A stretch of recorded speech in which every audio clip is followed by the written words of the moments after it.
Olá, eu me chamo Jaqueline Pereira. Eu e minhas colegas Fabiana Barata e Maria da Conceição iremos falar sobre o tema responsabilidade do químico com o ambiente de trabalho e com o meio ambiente, da disciplina de Química e Segurança, ministrada pelo professor Josivan Silva Costa. Alguns assuntos a serem abordados: responsabilidade do químico com o ambiente de trabalho, a exposição do químico a esses agentes químicos, que seria interessante falar porque ele vai estar presente e como é que ele vai se prevenir dentro do trabalho dele a partir da sua responsabilidade. Também vamos falar sobre a prevenção a esses riscos químicos, a essa manipulação dos agentes, responsabilidade do químico com o meio ambiente, impactos causados ao meio ambiente por produtos químicos e alguns exemplos. Então, agora vamos falar sobre a responsabilidade do químico com o ambiente de trabalho. Qual seria a responsabilidade do químico com o ambiente de trabalho? Bom, segundo a normativa número 12 de 20 de outubro de 1959, que dispõe sobre responsabilidade técnica, o primeiro artigo fala que o químico responsável é o profissional de nível superior que exerce direção técnica, chefia ou supervisão da fabricação de produtos químicos, da fabricação de produtos industriais obtidos por meio de reações químicas dirigidas ou de laboratório de controle químico. A responsabilidade técnica de laboratório de controle de análises químicas aplicada à indústria cabe também a técnico químico, desde que o laboratório seja de pequena capacidade e execute trabalho de reduzida complexidade. Bom, o químico ele assume várias responsabilidades dentro do laboratório. De acordo com o decreto número 85.877, de 7 de abril de 1981, que aprova o regulamento para aplicação da Lei nº 2.800 de 1956 sobre o exercício da profissão de químico. O exercício da profissão de químico, em qualquer de suas modalidades, compreende direção, supervisão, programação, coordenação, orientação e responsabilidade técnica no âmbito das respectivas atribuições. Também ele realiza análise química e físico-química, químico-biológica, fitoquímica, bromatológica, químico-toxicológica, sanitária legal, padronização e controle de qualidade. São privativos do químico também as responsabilidades de produção, fabricação e comercialização, sob controle e responsabilidade de produtos químicos, produtos industriais obtidos por meio de reações químicas controladas ou de operações sanitárias. Ele trabalha também com a padronização e controle de qualidade, tratamento prévio de matéria-prima, fabricação e tratamento de produtos industriais, comercialização e estocagem de produtos tóxicos, corrosivos, inflamáveis ou explosivos, ressalvados os casos de venda a varejo. Pesquisa, estudo, planejamento, perícia, consultoria e apresentação de pareceres técnicos da área de química. Ele também faz o controle de qualidade de águas potáveis e águas de piscina. Também tem a questão que trabalha com estabelecimentos industriais que fabricam produtos dietéticos e alimentares. Então, podemos ver que os químicos ele tem várias possibilidades dependendo da área. Bom, agora nós vamos falar um pouco sobre essa exposição aos agentes químicos. É considerado agente químico substâncias, compostos ou produtos que possam penetrar no organismo do trabalhador pela via respiratória, nas formas de poeiras, fumos, gases, neblinas, névoas ou que seja pela natureza da atividade de exposição, que possam ter contato ou ser absorvido pelo organismo através da pele ou por ingestão. Bom, os riscos químicos é o perigo a que determinado indivíduo está exposto ao manipular estes produtos químicos, que eles podem causar-lhe danos físicos e prejudicar-lhes a saúde. Estes danos físicos relacionados à exposição química incluem desde irritação na pele e olhos, passando por queimaduras leves, indo até aqueles de maior severidade causado por incêndio ou explosão. Esses danos podem advir de exposição de curta ou longa duração, relacionados a contato de produtos químicos tóxicos com a pele e olhos. Bom, esses são algumas das causas da exposição desses agentes químicos. A Maria, vou falar um pouco sobre a responsabilidade do químico com o ambiente de trabalho. Todos nós sabemos que é proibido comer, beber, correr ou brincar em laboratório.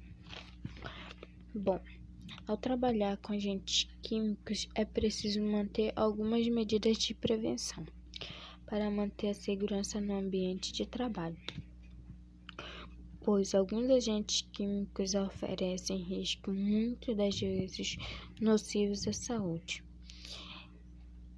Reagentes químicos sólidos, líquidos ou gasosos. Um exemplo, a inalação de gases ou contato com líquidos muitas das vezes podem trazer riscos à nossa saúde, como queimaduras de primeiro, segundo ou terceiro grau. É sempre bom adotar medidas de prevenção, como o uso de EPIs.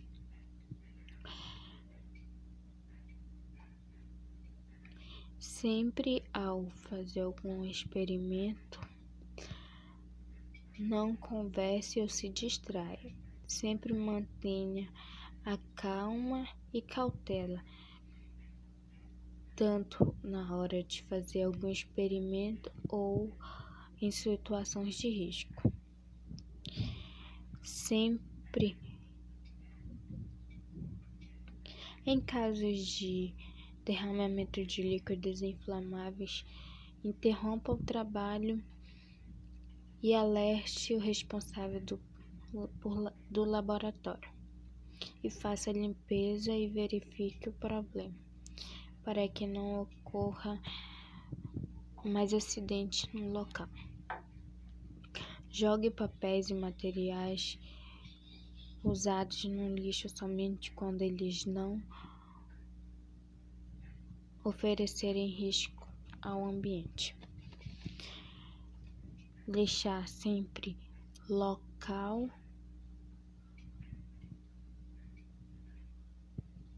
Manter sempre o local limpo, organizado e bem higienizado, para que não ocorra a contaminação dos produtos químicos. Manter balcão e vidrarias devidamente limpas, para que na hora do experimento não ocorrer risco de contaminação. Manter sempre os recipientes ou frascos de produto químico devidamente fechado, para que não ocorra a evaporação de produtos químicos e a contaminação do ar. Retire da bancada sempre amostras de reagentes empregados de trabalho logo após o término. Esvaziar o frasco e limpar com água destilada antes de lavá-lo devidamente.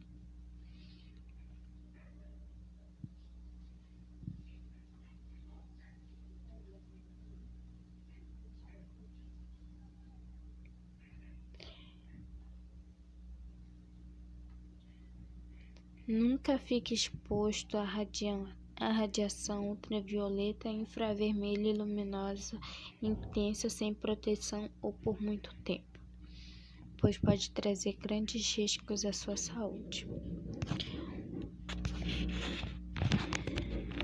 O uso de EPIs é de extrema necessidade, como o uso de jaleco, luvas, óculos de proteção, sapato fechado e calça comprida, assim como o uso de máscara.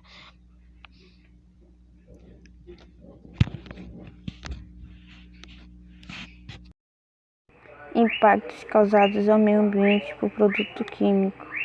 Muitas das vezes esses impactos são causados por descuido ou por falta de conhecimento desses produtos químicos.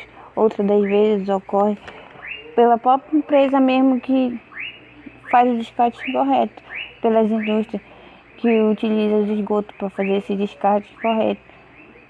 Que quando eles descartam pelos esgotos, eles às vezes contaminam os lençóis freáticos e até mesmo o solo que está presente ali perto, próximo dele. Alguns exemplos desses impactos dos produtos químicos causados ao meio ambiente. A química da morte e da impunidade. Na madrugada do dia 3 de dezembro de 1987,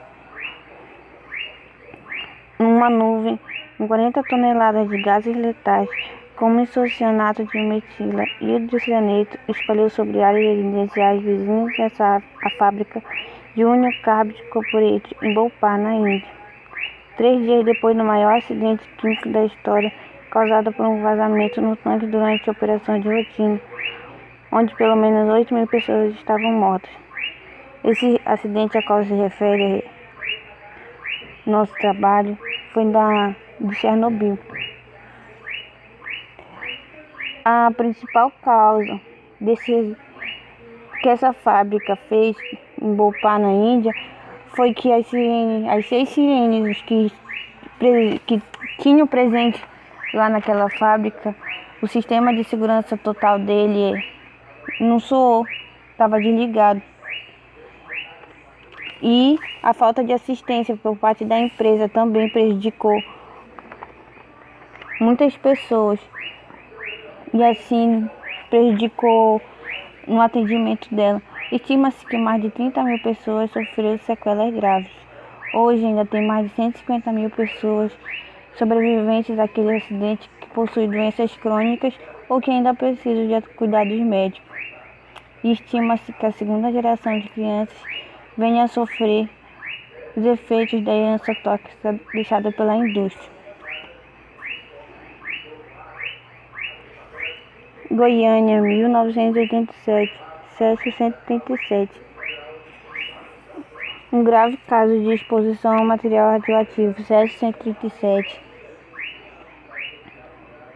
ocorreu no dia 13 de setembro, onde 2 catadores de lixo arrombaram um aparelho radiológico nos escombros de um antigo hospital e encontraram um pó branco que emitia luminosidade azul.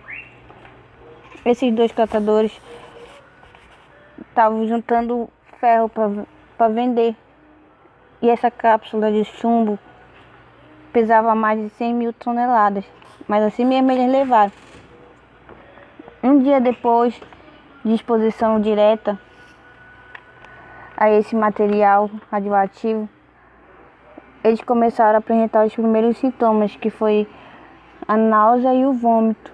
Só que eles acharam que era por causa da alimentação deles e não foram procurar ajuda médica. 5 dias depois, eles venderam esse equipamento, essa cápsula, para o dono do ferro velho, o senhor Devaí, que ficou encantado por esse pó e ele fazia questão de mostrar para todo mundo. Uma semana depois de contato direto com esse pó, começou a aparecer sintomas mais graves, como manchas e feridas no corpo. E o dono do ferro velho, que tinha contato mais direto com o Césio 137, o cabelo dele começou a cair. Ele começou a procurar atendimento médico, só que os médicos não estavam preparados porque ele não tinha conhecimento, porque nunca tinha acontecido. E ele sempre falava que era por causa da alimentação dele. Até que 16 dias depois, os médicos conseguiram descobrir o que eles tinham, que eles estavam passando por intoxicação radioativa.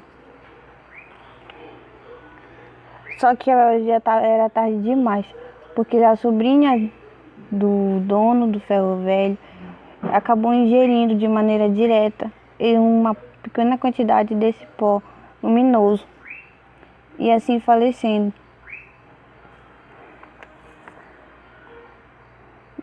E em homenagem a ela existe uma superintendência que cuida de vítimas desse acidente até hoje. Segundo especialistas, 26 anos depois desse acidente em Goiânia, Ainda é possível encontrar esse material radioativo presente naquele local onde aconteceu o acidente, em todas as casas. Anos depois, a justiça condenou por homicídio culposo os 3 sócios e um funcionário do hospital abandonado, mas a pena foi revertida em prestação de serviços voluntários. Essas são as nossas referências bibliográficas que a gente utilizou para fazer nosso trabalho.